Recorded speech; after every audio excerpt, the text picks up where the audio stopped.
स्वागत है आप सभी लोगों का मेरे चैनल साइंस टू टेक्नोलॉजी में। मैं अनुपम विपुल आप सभी लोगों का स्वागत करता हूं आज के शो कैमरा ट्यूसडे में। आज हम लोग बात करेंगे कैनन का नया ऊटपटांग कैमरा जो रिलीज़ हुआ है पावरशॉट V10। तो आइए समझते हैं। तो ये जो V10 है ये स्पेसिफिकली एक टेलर मेड कैमरा है जो लो कॉस्ट व्लॉगिंग के लिए है। व्लॉगिंग के लिए लोग बहुत खर्च करते हैं, 4 लाख 5 लाख 6 लाख इक्विपमेंट में खर्च करते हैं, ये कॉमन बात है। लेकिन बात है हर किसी के पास उतना गहरा पॉकेट नहीं होता है। तो उन लोग क्या करें? तो जनरली मोबाइल ही कर लेते हैं, लेकिन कैनन उस मार्केट में घुसना चाह रहा है जहाँ पे लोग मोबाइल की जगह पे इसे इस्तेमाल करें। इसका मेन फ़ायदा है कि ये काफ़ी स्मॉल है, यानी कि आप एक्चुअली अगर एक बड़ा-सा जीन्स पहनते हैं तो उसमें एक पॉकेट में आप फ़ोन रख सकते हैं, दूसरे में ये रख सकते हैं। पॉकेट में ठीक है, हल्का भी है, ऐसा भी नहीं कि बहुत भारी है, कॉम्पैक्ट बॉडी में कि मतलब सारा चीज़ खुलता है लेकिन आपके पॉकेट में नहीं खुलेगा। और इसका इनबिल्ट मल्टी एंगल जो स्टैंड दिया गया है, यानी कि जो आप ये स्टैंड देख रहे हैं, ये आप ऐसे इस्तेमाल कर सकते हैं पकड़ने के लिए, टेबल पे रखने के लिए, आगे टिल्ट करने के लिए, पीछे टिल्ट करने के लिए, मतलब काफ़ी ईज़ी टू यूज़ है। आपको कहीं पे भी फ्लैट सरफेस मिलता है, उस पे रख दीजिए, काम खत्म। आपको ये नहीं कि भैया पॉकेट से ट्राइपॉड निकालो, लगाओ, सब नहीं करेगा, वो स्टैंड काम कर लेगा। ये काफ़ी सोच समझ के डाला गया है। इसमें built in quality stereo microphone है, यानी कि सबसे गया-गुजरा चीज़ जो होता है हमारे कैमरा में, वो होता है माइक्रोफोन। तो माइक्रोफोन में जनरली मेहनत नहीं किया जाता, बस बेयर मिनिमम डाल देते हैं।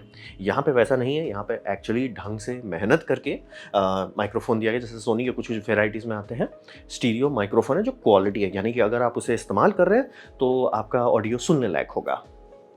और उसके बावजूद भी, क्योंकि ऑनबोर्ड है, ऑनबोर्ड ही है, लेकिन घूम फिर के आपको इसी तरह का कोई सेटअप पे आना है, तो माइक इनपुट भी दिया हुआ है, यानी कि आप रोड लगा सकते हैं या DJI माइक लगा सकते हैं, या कोई भी आपको जो लगाने का इच्छा है वो आप लगा सकते हैं। ऐसा नहीं है कि लिमिट कर दिया कि हमने माइक दे दिया तो लिमिट कर दिया, वैसा नहीं है। इसमें HDMI आउटपुट भी है, यानी कि अगर आपको 4K डायरेक्ट निकालना है, क्लीन HDMI बड़े स्क्रीन में देखने के लिए या कुछ भी करने के लिए आप कर सकते हैं, HDMI आउटपुट है। सारा काम ये माइक्रो SD कार्ड में करता है। ये थोड़ा ऑड है, मतलब SD कार्ड ज़्यादा बेटर रहता है, बट ठीक है माइक्रो SD कार्ड है। और ये 4K मतलब 30 FPS पे चलता है और आपको अराउंड 15 मेगापिक्सल का स्टिल्स फोटो खींच के दे सकता है। तो ये हो गया V10। लॉजिक यही है कि एक छोटा सा कॉम्पैक्ट कैमरा हो जो एक्चुअली आपके साथ मोबाइल के साथ इसे रख के यूज़ कर सकते हैं। तो बात करते हैं इसका स्पेक्स क्या है। तो इसका स्पेक्स समझिए, बार-बार 1 इंच कह रहे हैं। आजकल 1 इंच कहने का कोई मतलब नहीं है। 1 इंच के तो बहुत सा RX 100 सोनी का आता है 1 इंच का, फिर सोनी के मोबाइल फ़ोन में भी 1 इंच आता है, फिर कुछ लोग इसमें भी कहते हैं 1 इंच है, तो इसका कोई मतलब नहीं है। तो मैं सीधा मैथमेटिक्स पे आ जाता हूँ। 13.2 मिलीमीटर मल्टीप्लाइड बाय 8.8 मिलीमीटर का आपका सेंसर है। अब उसका जो मैथ करना है आप करो। क्या ये मोबाइल फ़ोन से बड़ा है? कुछ-कुछ मोबाइल फ़ोन में ऑलमोस्ट उस साइज़ का आता है, तो वो बहुत बड़ा अंतर नहीं है। जैसे कि आप मोबाइल फ़ोन से फुल फ्रेम में उतरे, ज़मीन आसमान का अंतर होता है, वैसा यहाँ नहीं होगा। और इसका एक चीज़ है जो थोड़ा ऑड नहीं खराब है, कि बैटरी इनबिल्ट है, यानी कि इसका बैटरी अंदर लगाया हुआ है जैसे आपका मोबाइल फ़ोन में होता है। तो यानी कि क्या घिसता है आपके कैमरा को, अगर आप कई साल यूज़ करते हैं, सबसे गारंटीड चीज़ ये है, क्या घिसेगा? बैटरी। बैटरी लोग बदलते हैं, इसीलिए सारे में कैमरा इक्विपमेंट में बैटरी बाहर से दिया जाता है कि आप उसे बदलते रहो। और उससे दूसरा भी फ़ायदा होता है कि एक बैटरी खत्म हो गया, चार्जिंग का इंतज़ार मत करो, दूसरा बैटरी से बदल दो। तो ये इसमें आप नहीं कर सकते। इसमें आपको USB-C से चार्ज करना है, और जब बैटरी घिस जाएगा 1-2 साल बाद, या मतलब जितना यूज़ करते हैं उसके हिसाब से, फिर आपको कैनन के पास जाके बदलवाना पड़ेगा या तो फेंकना पड़ेगा। 90% केस में लोग फेंक ही देंगे। ये वाला डिज़ाइन मुझे अच्छा नहीं लगा कि इनबिल्ट कैमरा इक्विपमेंट में इनबिल्ट बैटरी देना, नहीं। इसका फिर ये बात है कि ये बहुत सारे स्मॉल कॉम्पैक्ट बनाने के चक्कर में बहुत सारा चीज़ हटा दिया गया है इसमें, जैसे कि ट्राइपॉड माउंट दोनों डायरेक्शन में नहीं है। मतलब कि वर्टिकल है, हॉरिजॉन्टल में नहीं है, तो ज़रूरत पड़ सकता है तो आप अटक जाएँगे। कोल्ड शू माउंट एक भी नहीं है, यानी कि जनरली इस तरह का माइक्रोफ़ोन मैंने लगाया हूँ तो कोल्ड शू माउंट में लगा है, वो कोल्ड शू माउंट है ही नहीं। और आजकल बहुत सारे जो व्लॉगिंग किट्स होते हैं वो कोल्ड शू यूज़ करते हैं, तो कोल्ड शू ना रहना तो उसके लिए आप ये किट खरीद लीजिए। तो ये समझिए कैनन स्मॉल रिग के साथ काम करके एज ए बंडल ये सेल करेगा, अगर आप खरीदना चाहते हैं तो। चाहे तो सीधा बॉडी खरीदिए, अगर है कि नहीं यार हमको कुछ लगाने की ज़रूरत है, तो आप ये बंडल खरीद सकते हैं जिसमें ये मिलेगा। ऑब्वियसली दाम बढ़ जाएगा, लेकिन आपको ऑप्शंस मिल जाएंगे। और यहाँ पे समझिए एक इंटरेस्टिंग बात यह है कि ये कोशिश कर रहे हैं कि ब्राइट दें, लेकिन होता है कि ब्राइटनेस में खासतौर पर डे टाइम में बाहर में निकल रहे हैं तो ये बहुत ज़्यादा ब्राइट हो जाता है। तो कोशिश लोग ये करते हैं, जैसे अगर मान लिया 24 फ्रेम पर सेकंड पे को शूट कर रहे हैं सिनेमैटिक के लिए, तो दिक्कत ये होता है कि आपको शटर स्पीड बहुत घटाना पड़ता है। आपका शटर स्पीड आराम से हो सकता है कि 1/50th ऑफ ए सेकंड की जगह 1/500th ऑफ ए सेकंड आ जाए। प्रॉब्लम ये होता है कि उसमें मोशन ब्लर खत्म हो जाता है और जिटरी लगने लगता है वीडियो। तो उस टाइम में सिनेमा में एनडी फ़िल्टर इस्तेमाल किया जाता है। इसमें एनडी फ़िल्टर इनबिल्ट है, यानी कि कैमरा के अंदर ही फ़िल्टर है। और समझिए एक चक्का है जिसमें 4 स्लॉट्स हैं, 1 स्लॉट खाली है जो नॉर्मल है, फिर आप एनडी लगाएँगे, एक एनडी है, फिर दूसरा उससे दुगना है, फिर तीसरा उससे दुगना है, मतलब स्टेप बाय स्टेप करके बढ़ जाता है। तो ये ब्रॉड डे लाइट में जो लोग शूटिंग करते हैं और मोशन ब्लर चाहते हैं, क्योंकि मोशन ब्लर कंट्रोल करने का एक ही तरीका होता है आपका FPS, ISO आप कितना घटाओगे 1 पॉइंट का, और दिन में ये हो जाता है, इसीलिए एनडी फ़िल्टर्स बिकते भी हैं। तो एनडी फ़िल्टर्स आप यूज़ कर सकते हो। मतलब है, सेटिंग आपको खरीदना नहीं, कुछ करना नहीं, ये काफ़ी फ़ायदेमंद है। इनबिल्ट प्रोटोकॉल फॉर वेबकैम है, यानी कि इसे आप सीधे यूएसबी से कनेक्ट कीजिए और एज़ ए वेबकैम यूज़ कर सकते हैं। आज के टाइम में वेबकैम का डिमांड बढ़ रहा है और कोई ढंग का वेबकैम बनाता नहीं है, लॉजिटेक भी नहीं बनाता। मतलब आप सारे वेबकैम देख लीजिए आराम से 2010 में जो खरीद सकते थे या 2005 में, वही वेबकैम आपको आज भी मिलेगा, ज़्यादा कुछ बदला नहीं है। तो ये मतलब दे रहे हैं कि ठीक है, बेसिक कैमरा थोड़ा दे देते हैं। और इनबिल्ट है, मतलब आपको सिर्फ यूएसबी केबल लगाना कर सकते हैं। और ये बात ज़रूर समझिए कि इसमें चूँकि दाम इसका काफ़ी कम किया गया है और ये पुराने मॉडल से उठाया गया है, कॉन्ट्रास्ट बेस्ड ऑटो फोकस है। क्या इसका ऑटो फोकस एकदम यूज़लेस है? नहीं। क्या इसका ऑटो फोकस उतना अच्छा है जितना डुअल पिक्सल ऑटो फोकस है? नहीं। इसके बीच में, तो क्या यूज़ कर सकते हैं? 90% केसेस में, क्योंकि अल्ट्रा वाइड एंगल लेंस है और एपर्चर भी बहुत शैलो नहीं है, 90% केसेस में आपको दिक्कत नहीं होगा। लेकिन ये थोड़ा सतर्क रहें इस मामले में कि इसके ऑटो फोकस पे एकदम आँख मूंद करके भरोसा नहीं कर सकते। इसका जो एचडीएमआई आउटपुट है वो क्लीन 4K एचडीएमआई आउटपुट देता है। जैसे कि मान लीजिए आप वेबकैम यूज़ कर रहे हैं और आप चाहते हो कि यार वेबकैम तो ठीक है, क्योंकि जितना भी वीडियो कॉल सर्विस है, जैसे मैं गूगल मीट इस्तेमाल करता हूँ वीडियो कॉलिंग के लिए, वो सिर्फ 720p जाता है। लेकिन अगर मैं स्ट्रीमिंग करना चाहता हूँ तो वहाँ 4K तक जा सकता हूँ। तो 4K में ये नहीं देगा। यूएसबी आउटपुट जो है वो यूएसबी 2.0 है, तो कुछ भी करके आप सिर्फ इतना कर सकते हैं उसमें कि भैया फुल एचडी 30 एफपीएस पे चले। अगर आपको है कि 4K चाहिए तो 4K आप इससे निकाल सकते हैं एचडीएमआई से। तो क्लीन आउटपुट होने से आप 4K लेके एल काटो कैप्चर कार्ड लगा के काफ़ी काम कर पाएंगे। तो ये उसका स्पेक है। तो बात करते हैं ये है क्या? ये बहुत ज़्यादा पुराना है, बोल रहे हैं ये कैमरा को उठाएगा। G7X सीरीज़ जो था, जिसका मार्क 1, मार्क 2, मार्क 3 आया था, उसी का मतलब लगता है कि जैसे इन्होंने मार्क 3 रिसेंटली उतारा है, उतना बिका नहीं, उसका जितना बचा-खुचा मदरबोर्ड था उसको रिपर्पस कर दिया। लिटरली इसका टच स्क्रीन ऑलमोस्ट यूज़लेस है। क्यों यूज़लेस है? साइज़ देख रहे हैं, ये काय का, मतलब यूट्यूबर नीचे दे दिया है, लिंक देख रहे हैं। इसका हाथ बड़ा नहीं है, बंदा बहुत बड़ा नहीं है, तो भी हाथ देख रहे हैं, ये बहुत छोटा है। ये फ्रेम जो आप देख रहे हैं, ये लिटरली मतलब जो शुरू-शुरू में एलसीडी आते थे आपके मोबाइल फ़ोन में, बहुत बड़े-बड़े बॉर्डर्स होते थे। अब हम लोग बॉर्डर खोजना पड़ता है कि एकदम कोनास तक चला जाता है। ये इतना ज़्यादा वेस्ट कर रहे हैं जगह में, मतलब कि एक तो पहली बात यही छोटा है। उस छोटे में आप इतना बड़ा एक उँगली के साइज़ का एरिया आप बर्बाद कर दे रहे हो सिर्फ़ बॉर्डर्स में। तो एक्चुअल एरिया जो वर्क एरिया है वो बहुत छोटा है, यानी कि जो मेन्यूज़ हैं वो बड़ा आदमी का हाथ तो इसको पकड़ ही नहीं पाएगा, क्योंकि मतलब टिक नहीं कर पाएँगे, एकदम छोटा है। ऐसा नहीं कि जगह नहीं था, लेकिन इनको है ना कि हम 1990 से आगे नहीं बढ़ेंगे। हम नहीं बढ़ेंगे, हम आदम ज़माने का टेक्नोलॉजी देके ही कस्टमर की मारेंगे, तो वो वाला आपको दिखेगा। सबसे ज़्यादा दिमाग लोगों का यही खराब होगा, जिनका उँगली बहुत पतला है, बहुत पेंसिल जैसा है, वो कर भले यूज़ कर लें, लेकिन आम पब्लिक की बैंड बज जाने वाली है उसमें। फिर इन्होंने एक लिमिट डाल दिया कि भैया हम यूएसबी से 4K आउटपुट नहीं देंगे। ठीक है, कोई बात नहीं, दाम कम करने के लिए आपने कर लिया। जिसको है कि भैया हम 4K चाहते हैं स्ट्रीमिंग के लिए, जो कि आजकल लोग करते हैं, तो भैया आपको एचडीएमआई चाहिए। ठीक है, कोई बात नहीं, आपने एचडीएमआई दिया, बहुत बढ़िया बात है। तो माइक्रो एचडीएमआई क्यों दे रहे हैं? मतलब ये कैनन का क्या शादी कर लिया है माइक्रो एचडीएमआई से कि हम माइक्रो एचडीएमआई नहीं देंगे? वो टूटता है, हवा जैसा होता है, टूट जाता है बात-बात पे। अच्छा चीज़ नहीं है। मतलब और ऐसा भी नहीं कि इस बॉडी में आपने इतना सारा चीज़ दे दिया कि जगह नहीं था।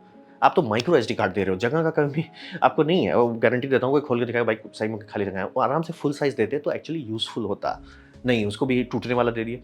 फिर इसका जो बॉडी में कोई कोल्ड शूट नहीं दिया। ये कह रहे हैं कि भैया आप ये खरीद लो अडैप्टर। इट्स लाइक भाई कम दाम का ये मतलब नहीं होता, कम दाम का जो सामान खरीदा है उसका सीधा मतलब है कि मेरे पास पैसा नहीं है हर चीज़ खरीदने के लिए। अच्छा, मैंने स्मॉल रिग के साथ बात करके 5000 का एक नया प्रोडक्ट निकाल दिया। इट्स लाइक भाई मेरे पास उतना पैसा होता तो मैं ये आपका खरीदता ही नहीं।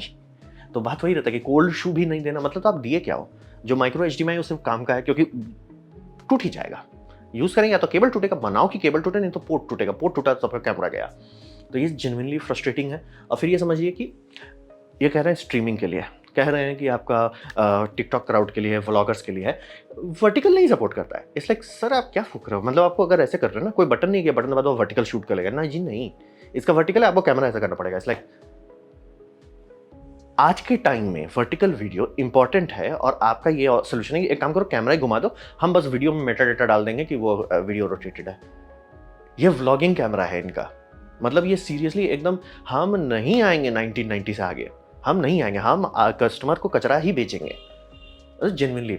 और ये मतलब समझिए ये पुराना बॉडी है, ठीक है, कोई बात नहीं, जो टेक्नोलॉजी उसमें था उसी को ले आए, ठीक है। तो ब्लूटूथ भी नहीं सपोर्ट कर रहा है। आज के टाइम में सबके पास ये होता है, ब्लूटूथ हेडफोन होता है, सबके पास होता है। आप आराम से ये दे सकते थे कि ये हेडफोन इससे कनेक्ट कर लो, इसका माइक्रोफोन यूज़ करो। क्यों? क्योंकि जैसे ही आप कैमरा कहीं पे भी रख के थोड़ा सा भी दूर आते हैं, ऑन बोर्ड माइक कितना भी अच्छा हो, माइक का सबसे बड़ा रूल ये है कि आपसे मुंह से कितना नज़दीक है। ये मेरा मुंह है, ये मेरा माइक है, बम बम आएगा। एक बित्ता का दूरी है, बम बम। आप उसका दूरी बढ़ाते जाएंगे, काम खत्म। कितना भी अच्छा आप माइक ले ले, दूरी का कुछ नहीं किया जा सकता। तो इसीलिए देखिए, जब भी पिक्चर भी शूट होता है ना, लंबा सा शॉटगन माइक लेते हैं और मुंह से एकदम फ्रेम यहाँ तक आ रहा है तो यहाँ पे माइक रखा जाता है। दूरी एकदम कम रखना होता है। तो उसका सबसे बेस्ट ऑप्शन ये होता है ना, या तो यार वायरलेस ऐसा खरीदी या ये यूज़ की। नहीं, ब्लूटूथ भी नहीं देंगे, हम नहीं देंगे ना। हम 1990 से आगे क्यों बढ़ेंगे? मतलब कि व्लॉगिंग्स के लिए उनके सबके पास ब्लूटूथ हेडसेट्स होते हैं। अगर यूज़ कर लिया तब तो वो भी ब्लूटूथ सपोर्ट नहीं है। और जो इनका स्किन इफेक्ट है कि हम स्किन सॉफ्ट कर देंगे, मतलब फ़िल्टर है, ये नहीं बता रहे कि इतना मतलब गया गुजरा बॉडी में ठूस रहे हैं सब चीज़ प्लास्टिक में, 5 मिनट के अंदर ओवरहीट होता है, वो बंद कर देगा क्लिप। सिप प्रोसेसर बोलेगा भाई हमसे नहीं हो पाएगा। फिर अगर आप ज़ूम करते हैं, इमेज स्टेबलाइजेशन बंद हो जाता है। डिजिटल ज़ूम है, डिजिटल ज़ूम मतलब समझिए इसमें ऐसा है कि सेंसर में क्रॉप कर रहा है। सेंसर में उतना रेज़ोल्यूशन है कि आप क्रॉप कर सकते हो, उसके बाद भी आपका 4K रहेगा, बहुत बढ़िया बात है, इससे बढ़िया बात है ही नहीं। लेकिन इमेज स्टेबलाइजेशन क्यों बंद हो जा रहा है? इमेज स्टेबलाइजेशन जो कि खुद ही क्रॉप करता है। इट्स लाइक नहीं, नहीं, ये फंक्शन करोगे तो वो बंद हो जाएगा। इसीलिए बोल रहे हैं, आदम ज़माने का इनका बचा हुआ प्रोडक्ट है जो कहीं बिका नहीं, इन्होंने उसको रीपैकेज करके बस कचरा बेच रहे हैं। इसलिए इतने सारी चीज़ का कंडीशन अप्लाइड है कि आपका दिमाग घूम जाएगा। रहा बात की फ़ोटोज़ हैं, लोग थंबनेल के लिए फ़ोटो शूट करते हैं, कॉमन चीज़ है। उसमें रॉ फाइल हटा दिए। सर आपका प्रोसेसर सपोर्ट कर सकता है, आपके कर सकता है। ऑप्शन तो दो ना, ऑप्शन हटाने क्यों लगे? कि नहीं, नहीं हम उसे हटा देते हैं। इट्स लाइक रहने दो ना, मेरे को नहीं ज़रूरत होगा मैं सेट कर दूँगा जेपेग ओनली। आप जेपेग ओनली डिफ़ॉल्ट भी करके बेच दो कि भैया अगर कोई छेड़खानी नहीं करता तो जेपेग ओनली रहेगा, ठीक है कोई बात नहीं, बल्ले-बल्ले। लेकिन हम रॉ हटा देंगे। हार्डवेयर आपका सेम है, यही हार्डवेयर है G7X का, तो रॉ हटा क्यों रहे हो? जिनको भी थंबनेल और रॉ वर्सेस जेपेग में कंपटीशन नहीं होता है, वो हटा दिया। फिर इनका जो माइक दिए हैं, सोनी को इतना बुद्धि था, रोड को इतना बुद्धि था कि माइक अगर आप दे रहे हो उसमें विंड गार्ड देना ही पड़ेगा, नहीं तो थोड़ा सा भी हवा में खत्म हो जाता है, यूजलेस हो जाता है। डेड कैट जिसे इसको कहते हैं, मतलब जो भालू जैसा बाल आपको देखने को मिलता है। इनका है कि नहीं, नहीं उसके लिए आप एक्स्ट्रा खरीद लो मैग्नेटिक रिंग, वो इसको गोंद से, ये जो आप देख रहे हो गोंद से चिपकाओ, उसके ऊपर हम मैग्नेट वाला रिंग देंगे। और वो कैनन का नहीं है, वो थर्ड पार्टी का है, और वो बॉक्स में नहीं आता, आपको बाहर से खरीदना पड़ेगा, बाहर से इस पे चिपकाना पड़ेगा। मतलब डिज़ाइनर को बताया नहीं गया था कि आजकल सारी चीज़ में आता है। मतलब सोनी का भी है कि भैया अगर आप यूज़ कर रहे हो, हम डेड कैट उसमें डिफ़ॉल्ट लगा देंगे। और हाँ, बाय द वे अगर 4K हम इसको शूट करते हैं तो 20 मिनट में ओवरहीट हो जाएगा। लिमिट नहीं है, 30 मिनट की लिमिट नहीं है। लेकिन अगर आप इसे बहुत ठंडे जगह में नहीं इस्तेमाल कर रहे हो, 20 मिनट के अंदर ये ओवरहीट होने लगेगा और टैं हो जाएगा। फुल एचडी में काफ़ी देर कर सकते हैं, लेकिन लिमिट है इसमें। यानी कि अगर कोई टाइम लैप्स जैसा आप कुछ करना चाह रहे हैं या कुछ हो रहा है लंबा, जो धीरे-धीरे चल रहा है, आप रख दिए, कैमरा बोल देगा भाई हमसे रिकॉर्डिंग नहीं होगा, बंद हो जाएगा। और ये समझिए कि यही बोल रहे हैं, घुमा-फिरा के सारा इसका एसेंस है। आदम ज़माने का पॉइंट एंड शूट उठाया इन्होंने और दे दिया, बोला कि लोग तो मूर्ख हैं, कैनन का ही खरीदेंगे और करेंगे क्या? तो बस कचरा बेच रहा है। मतलब इतना सारा इसमें लिमिटेशन है, आप घुसते जाओगे, ये नहीं है, वो नहीं है, ये मतलब सब चीज़ हटा दिया गया है। इसलिए तो भाई कचरा क्यों बेच रहे हो? मतलब जेनुइनली बोल रहे हैं कि हम सीरियसली चाहते हैं किसी बड़े आदमी को यूज़ करते हुए देखें, भैया आप देखो इसका टच स्क्रीन कैसे यूज़ होता है। अब बात करते हैं कि हवा में कोई चीज़ बात करने का सेंस नहीं होता, कॉन्ट्रास्ट होना चाहिए। ये ऐसा है तो दूसरे क्या दे रहा है? इसी के दाम के आसपास का, यानी कि ये क्लेम कर रहा है कि 40,000 का। ये आपको GoPro जिस टाइम मैं ये वीडियो बना रहा हूँ उस टाइम अमेज़न पे 47,000 रुपीज़ का दिखा रहा है लगभग। थोड़ा-सा ही आगे पीछे मतलब कि ये प्राइस ऑलमोस्ट सेम है। अगर आप GoPro लेते हैं तो उसका सेंसर आपको थोड़ा छोटा है, थोड़ा छोटा है, 1/1/9 इंच CMOS सेंसर है, यानी कि 6.85 मल्टीप्लाइड बाय 5.814 मिलीमीटर, छोटा है, जेनुइनली छोटा है। लेकिन इसका आउटपुट ज़्यादा बेटर आएगा। ऐसा क्यों? पहली बात, इसका सबसे बड़ा वजह व्लॉगिंग कैमरा जो छोटा सा है उसमें क्या होगा, सबसे ज़्यादा चीज़ गिरेगा या पड़ेगा या पानी इसमें फंस जाएगा।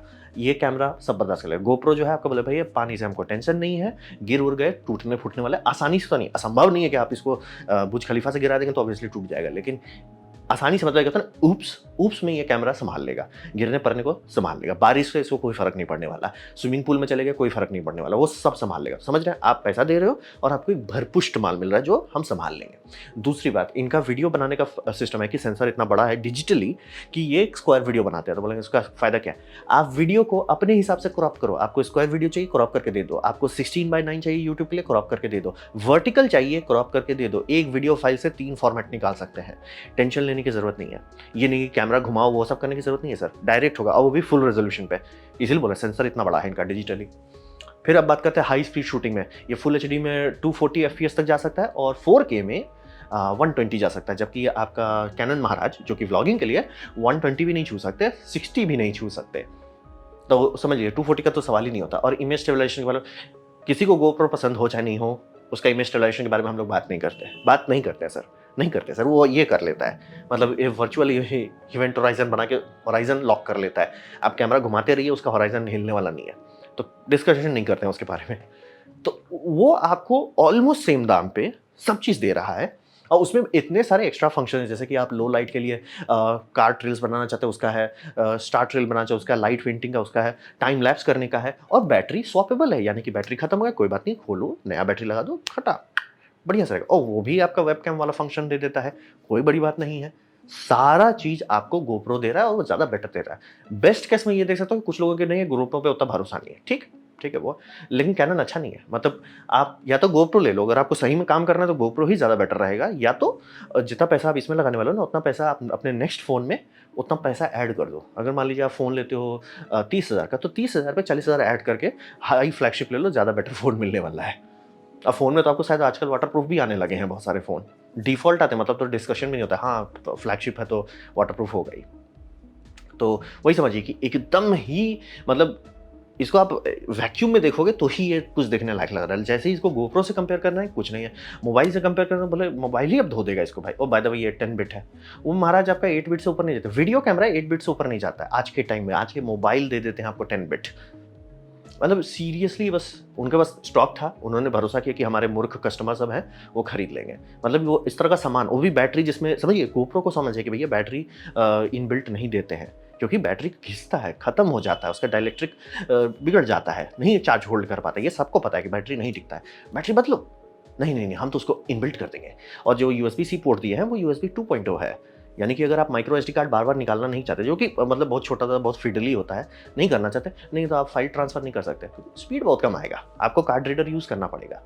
तो जेन्युइनली बहुत ही मतलब क्या बोले ना, एकदम मतलब कि अरे हम कुछ भी कैमरा में मार्केट में उतारेंगे, लोग खरीदेंगे ही, वो वाला एटीट्यूड इसमें दिख रहा है। इसमें एक भी नहीं कि ठंडे दिमाग से कि भैया व्लॉगिंग के लिए ना ब्लूटूथ यूज़ कर लो ना, हाउ अबाउट दैट, आप ब्लूटूथ यूज़ कर लो। नहीं सर, अगर कोई लोग यूज़ कर लेंगे कैमरा तो कैसे काम चलेगा? कैमरा में टटी होना चाहिए और वो टटी हम बेचेंगे। तो वही इट्स लाइक बहुत खराब लग रहा है और बोल रहे गोप्रो ऑलमोस्ट उसी दाम का है, उसी दाम का है, और रिग आप जोड़ोगे तब तो सही में उस दाम का हो जाएगा। जेन्युइनली अच्छी बात नहीं लगी है कैनन का, मतलब एकदम आदम ज़माने का टेक्नोलॉजी बस कॉपी पेस्ट करके दे दे रहे हैं, बस पैकेजिंग हू हा कर रहे हैं। तो ये था मेरा प्रेजेंटेशन कैनन पावरशॉट V10 के बारे में। उम्मीद करता हूँ आपको अच्छा लगा, कुछ सीखने मिला, कुछ समझ में आओ। अगर ऐसा है लाइक कर दे, दोस्तों शेयर कर दे, उससे मेरा काफ़ी भला होगा। नहीं अच्छा लगा, नहीं पसंद आया, कोई बात नहीं, आप डिसलाइक दबा सकते हैं। मैं कहूँगा डिसलाइक 2 बार दबाएँ, उससे मुझे पता चलेगा कितना नापसंद हुआ है। मैं आपसे कहूँगा कि कमेंट लिखे, मैं हर कमेंट को पढ़ने की कोशिश करता हूँ। आपसे कहूँगा सब्सक्राइब कीजिए, बेल दबाइए अगर आप फ्री हैं तो। आपने मेरा वीडियो देखा, जानकर मुझे बहुत खुशी हुई। धन्यवाद।